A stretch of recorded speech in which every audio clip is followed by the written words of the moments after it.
Hello, hello. My name is Maria, and in this yoga anatomy lesson, we are going to explore the purpose of tensegrity, fascia, and fluid fascia, as well as how to hydrate your body's connective tissue for healthy alignment and pain relief.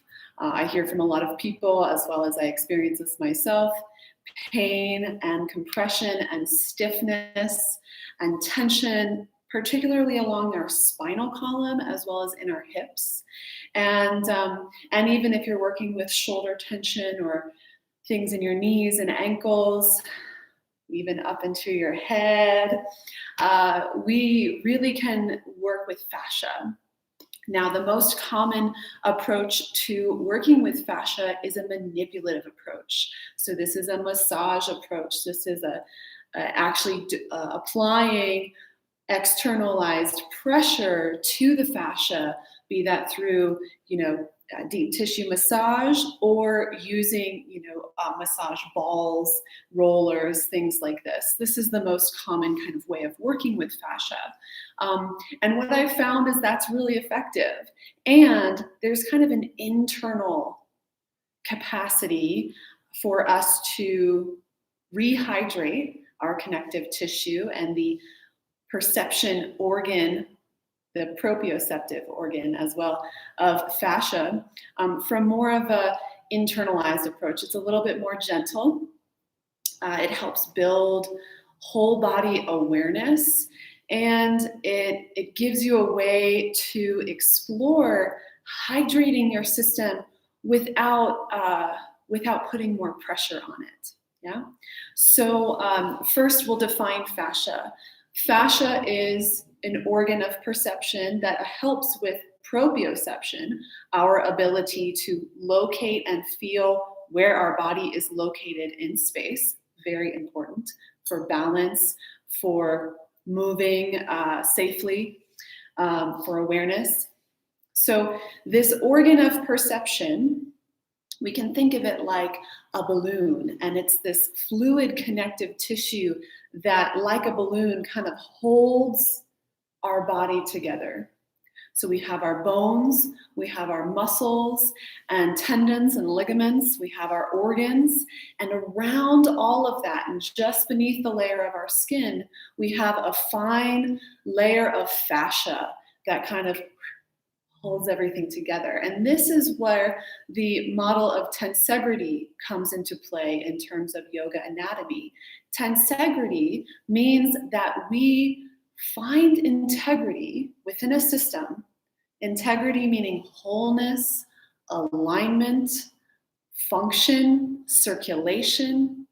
We find integrity by way of tension. So a lot of times when we talk about tension, particularly in yoga or any other kind of therapeutic area, physically, we think of it as a bad thing or something that we want to get rid of, right? Releasing tension. But in this case, we're going to be working with tension as a way of realigning with our body's natural integrity, with our body's natural sense of wholeness. So we're going to be using tension to find integrity. And we're going to do this with this kind of idea of rehydrating. Rehydrating our body's fluid system. We are made up of more than half of water.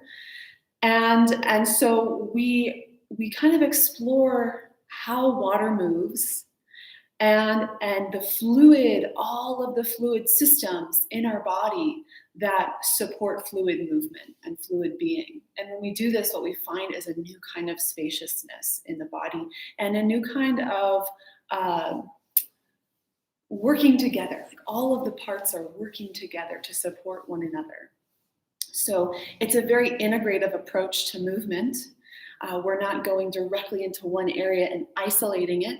We're seeing how all of the areas work together, all of the parts of our body work together. So that's what we're going to do through a really brief kind of movement exercise.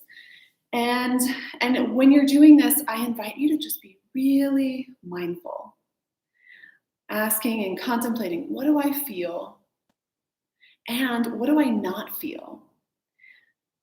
we tend to focus on what we know, but here, I want you to also be aware of where in your body is there a lack of sensation, a lack of information, kind of like a missing piece, or maybe even it feels like numbness or kind of blank space, and start to be curious about informing more information in that area based on what you feel in another area. Yeah, so what you feel and what you don't feel.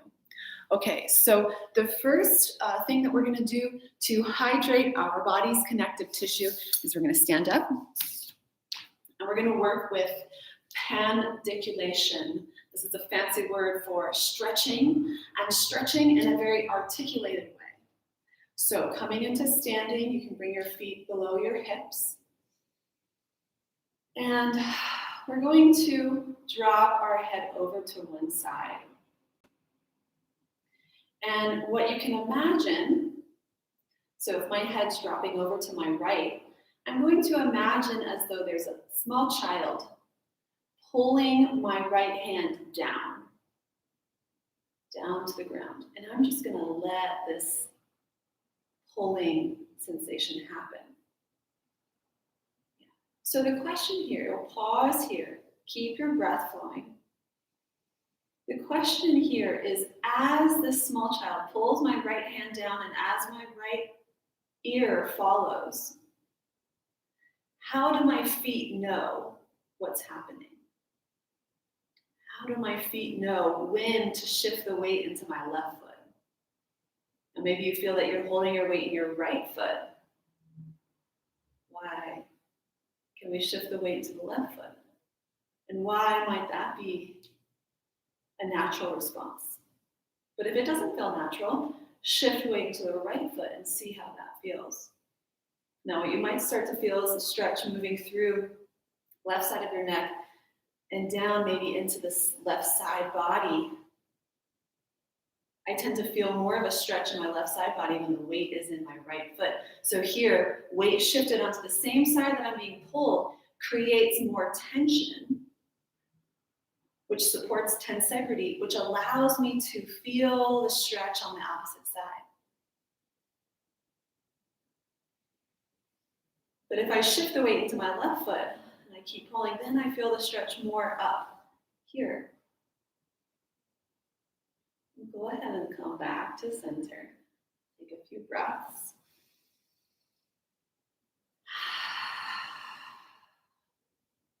And just notice how one side feels compared to the other side. It might feel like there's an opening. Maybe you even imagine as though these floodgates have been opened, and any new sensation you feel on one side, can you imagine that as hydrating?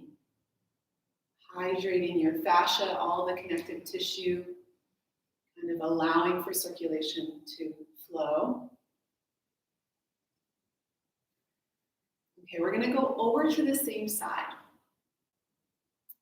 But this time we're going to panticulate in the opposite direction. So again, imagine same side, that hand is being pulled down by a small child.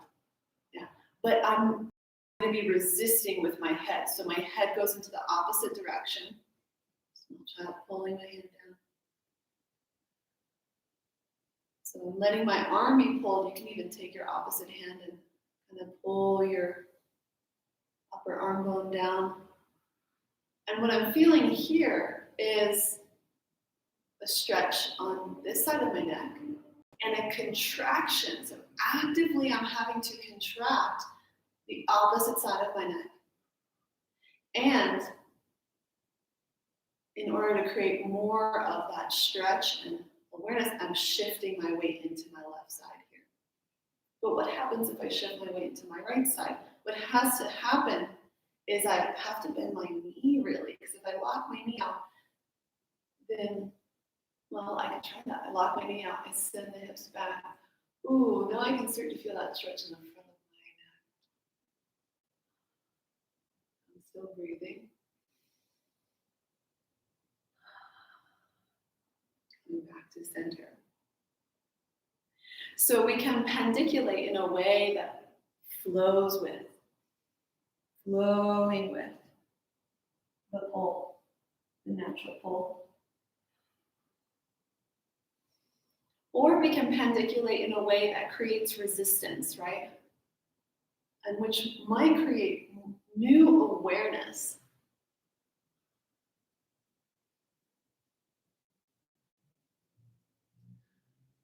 But most importantly, when we work with panticulation, we are working with with the organ of perception that allows us to recognize when my head moves, my feet notice. So that's what we can start to do when we're panticulating, when we're stretching, when we're moving and articulating our body. Or when I raise my hand and my weight, how do my feet know? It's because of the organ of fascia. And so moving in that way of really your body becoming aware of how the different parts are moving and communicating with one another is going to start that process of hydrating the connective tissue of fascia. Okay, the second part, we started with panticulation. The second piece to help with hydration is going to be bouncing. Yeah, so you can do this by keeping your feet planted and bouncing in your knees. Maybe even shifting weight one foot to the other. And as you move your arms, what you're doing is you're supporting that inflow of information in terms of proprioception. How is my body locating my body in space? And you can also do this with your eyes closed, which will add another layer of awareness. And you can work with moving your hands and letting your fingertips find each other. So as you're bouncing, you're communicating with the earth, you're communicating with the law of gravity. Yeah, you're kind of drawing in that gravitational force into your body, and you're circulating awareness by practicing and exercising, locating your hands toward each other.